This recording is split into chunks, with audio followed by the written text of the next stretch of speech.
இகழ்தலையும் புகழ்தலையும் ஒரு முகமாய் கருதும்படி செவி உரைத்த முத்து குமரன்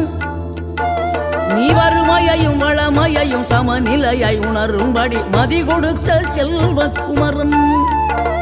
தடை 100 வந்தாலும் செயல் வெற்றியாக்கி தரும் தாராள குணம் கொண்டவன் நீ வலை வீசும் அறிவுக்கு தொலைவானவானாகி மாறாது அருள் செய்பவன் தீராத காதலோடு திருவடியை தொழுபவர்க்கு திரவியமே தருகின்றவன் நீதாராள உள்ளமோடு தவக்கோலம் கொண்டு பெறும் தார்மீக பொருள் தந்தவன் தார்மீக பொருள் தந்தவன் ஆறுபடை வீடும் அருள் வழங்கும் முருகா அருகே நீ ஓடோடிவா மூவிரண்டு முகம் ஜொலிக்க 2 கரங்களுடன் ஆதரவு